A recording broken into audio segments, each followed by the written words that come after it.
هذه مؤامرة ضد المغرب. C'est une conspiration anti-marocaine parce que me faire passer après la naissance de la Movida comme si j'allais vous raconter des choses intéressantes, il faut être particulièrement tordu. Mais bon. Alors je vais me venger. Je vais me venger en vous parlant de Ben Ali. D'accord?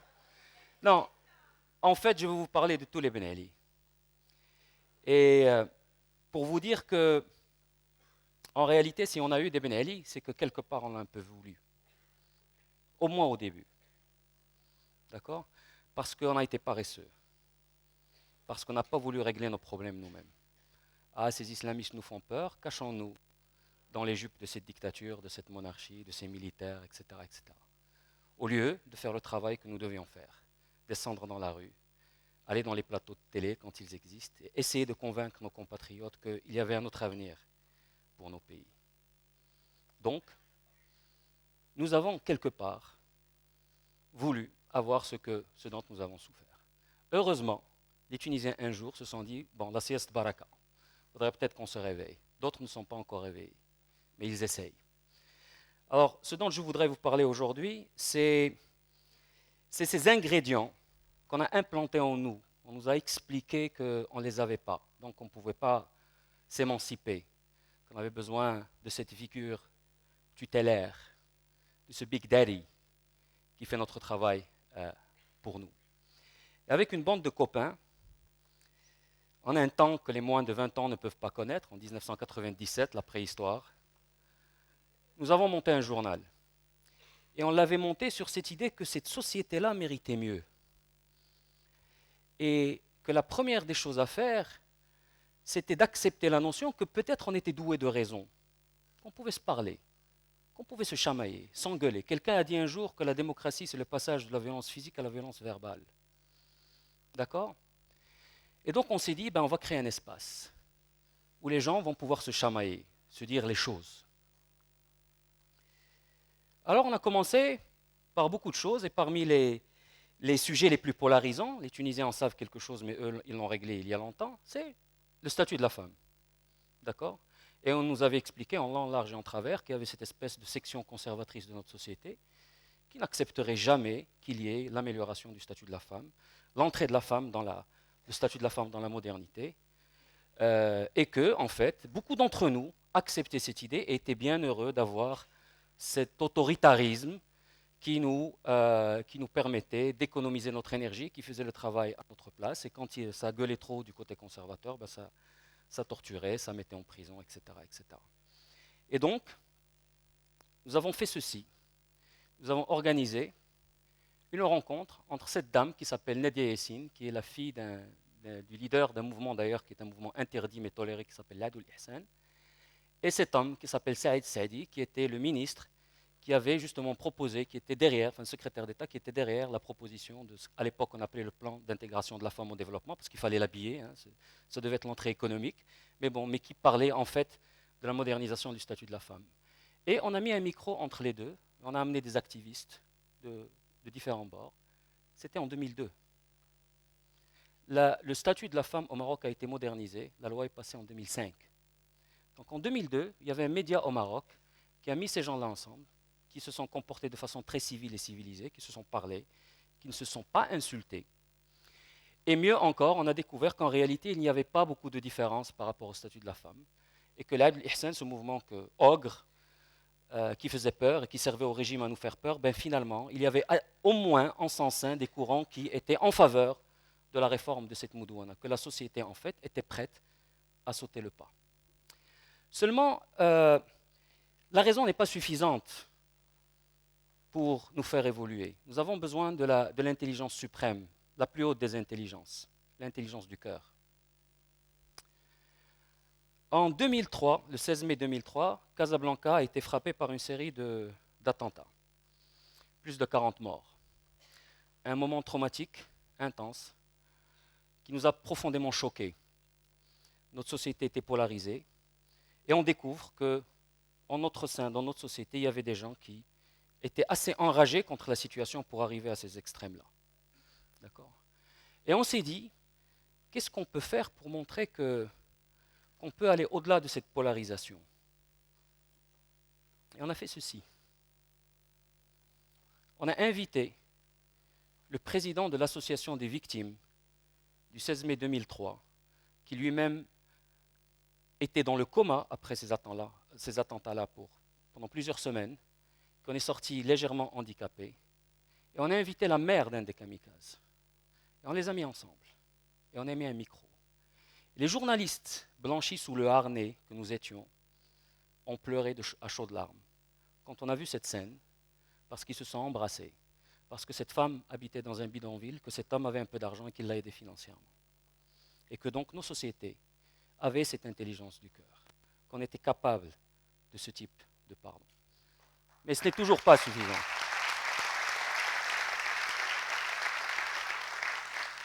Mais ce n'est toujours pas suffisant. Il manque un autre ingrédient. Et cet ingrédient-là, pour l'introduire, je vais vous parler d'une histoire qui m'est arrivée, une histoire personnelle. Vous savez, au Maroc, on a un dicton qui dit « Allah ilaqina b'mahsin minna ». Et certainement, vous avez un équivalent en Tunisie. Que Dieu fasse qu'on rencontre ceux qui sont meilleurs que nous. Et j'ai eu cette chance. J'ai eu la chance de rencontrer des gens qui étaient bien meilleurs que moi, et même souvent. Et un jour, donc, il m'est arrivé un incident qui a touché une relation que j'avais avec un homme que j'avais connu, qui était un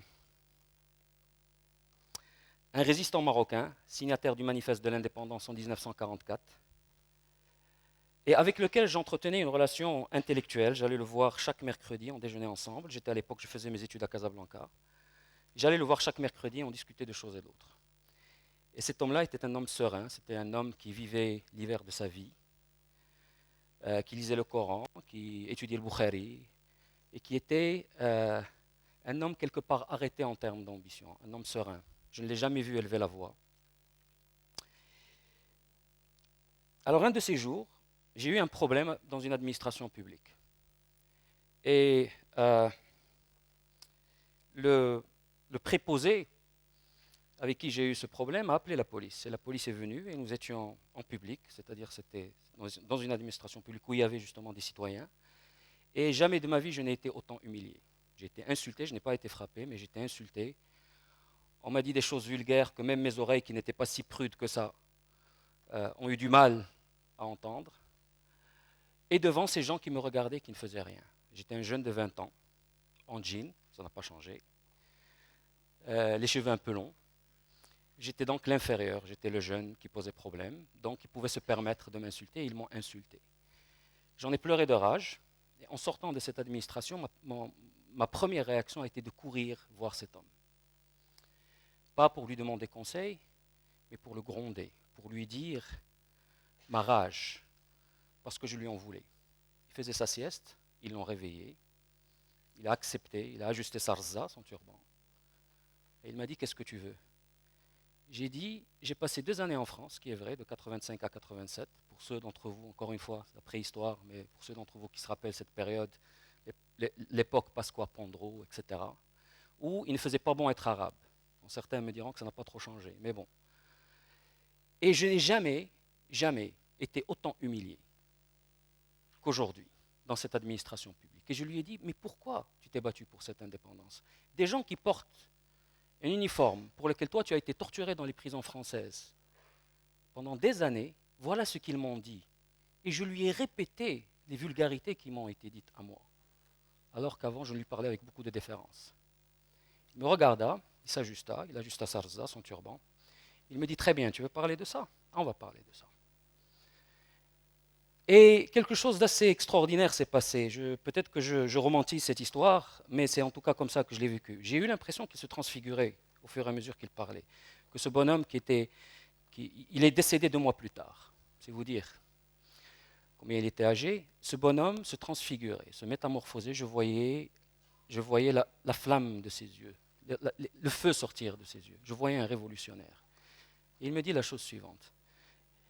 Pourquoi crois-tu que moi, diplômé de l'Qarawiyyin, cette grande université-là, la Harvard de l'époque du Maroc, et mes amis, on a décidé de se battre contre la colonisation française. Après tout, nous avions de bons diplômes, on aurait pu être Qadi, Pacha, Qaïd. Pourquoi crois-tu qu'on s'est battu? Je ne savais pas très bien où il pouvait en venir, donc je commençais à ne plus savoir quoi dire, donc je n'arrivais pas à répondre. Il ajouta, mais en plus, non seulement nous avions des statuts intéressants, on pouvait prétendre à des statuts intéressants, mais en plus on avait des familles qu'on aimait. Et ça m'avait beaucoup touché parce que c'était presque de l'impudeur. Un homme de cet âge, de cette culture, qui dit à un jeune, nous avions une famille qu'on aimait, il a utilisé le mot amour, il a même parlé de sa femme en disant ma femme que j'aimais, et ça m'a bouleversé. Il m'a dit, pourquoi crois-tu qu'on a risqué tout cela? Je n'arrivais toujours pas à répondre, je ne voyais pas où il voulait en venir. Alors il me dit, parce que nous étions fous. J'ai dit, ah ah, mais il a ajouté, votre problème à vous aujourd'hui, vous ne savez plus devenir fou. Et j'en suis sorti en état de choc. Ça a été la plus belle leçon de vie. Ça a été un événement, et tous on en a vécu un, j'en suis sûr. Vous avez des événements dans votre vie où il y a un avant et un après. Ça, c'était mon événement à moi. Quand j'en suis sorti, le message qui est resté en moi, c'est « Écoute, mon ami, ne viens pas pleurer. Tu n'es pas content, fais quelque chose. Mais ne viens pas pleurer. » Et pour faire quelque chose, il faut être un peu fou, il faut prendre des risques. Quelques années plus tard, plus précisément après qu'un certain Bouazizi ait décidé que la vie ne méritait pas d'être vécue sans dignité et que des Tunisiens ont risqué leur vie pour cette dignité, le 14 février, au matin, j'ai reçu ça dans la gueule. أنا مغربية بعد ما خرجنا على 20 فبراير لقيت بغيت المغرب ديال كلشي بلا حضر وبلا تمييز. كي قام مغربي راه كي غسنا 20 فبراير باش يتفاد المغاربة كلهم. أنا مغربي نخرج في 20 فبراير باش نخدم بلا ما نعطي رشوة. أنا مغربية وغنزل نهار 20 فبراير حيت بغيت التعليم مزيان لكلشي ماشي غير لعب الفلوس. أنا مغربي وغادي نخرج نهار 20 فبراير باش اللي مريض يدخل للسبيطار ويداوى بفابور بلا معارف. شطب غلافيز غازفها غاسنا 20 فبراير يزي خصك طبعا الناس يديرو وخصك تعطي ريال ثلاثة نضاعف. أنا مغربي وغنخرج نهار 20 فبراير باش تحترم حقوق العمال وما يبقاش الاستغلال. أنا مغربي غنزل نهار 20 فبراير تبغى الحرية والأمان في البلاد. أنا مغربي غادي نخرج في 20 فبراير باش ما يبقاوش الناس ساكنين في البلاد. أنا مغربي غادي نخرج 20 في شهر جوج باش ما يبقاوش البوليس يمسحوا فيني يقتلوا. أنا مغربي غادي نخرج لو 20 باش نحارب الفساد في البلاد. أنا مغربي غنخرج نهار 20 فبراير حيت بغينا نحاسبوا الجفار اللي خربوا البلاد. أنا مغربي حتى أنا غادي نخرج نهار 20 فبراير حيت بغينا دستور شعبي ديمقراطي. غادي نخرج نهار 20 فبراير وغادي نحتج وغادي نزيد نحتج ونكثر من الاحتجاج لأن غلاء المعيشة قهرنا. وملي تنخرج مشيت نساقية ضد غلاء المعيشة باش نحتج كيلقاوني بالقمع ما عرفتش علاش. واش أنا في بلادي ونلقى القمع؟ تنخرج في مسيرة سلمية احتجاج سلمي وكناكل عليه العصا. قوة القمع كتقمعني أنا مقموعة بالغلا وقلت الشيء ويزيدوا يقمعوني. بزاف هادشي.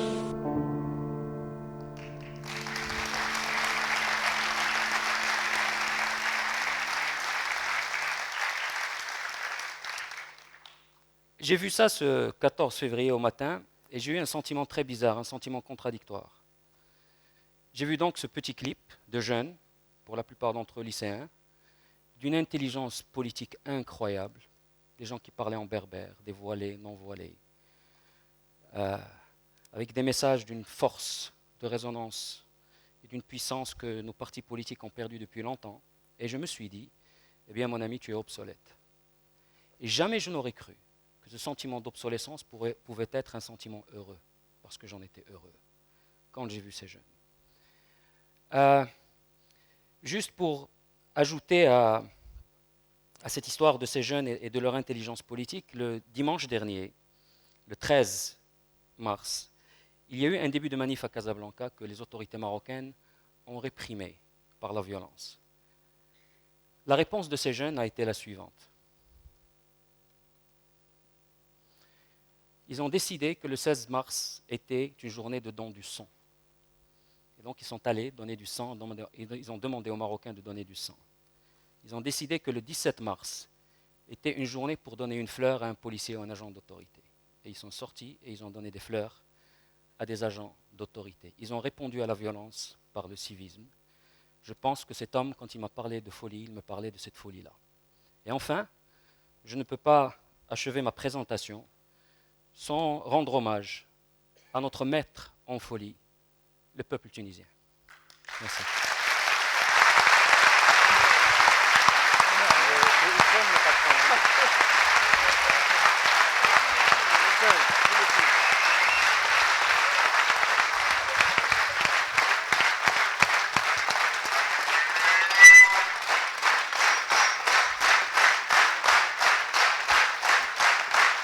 C'est bon, ça.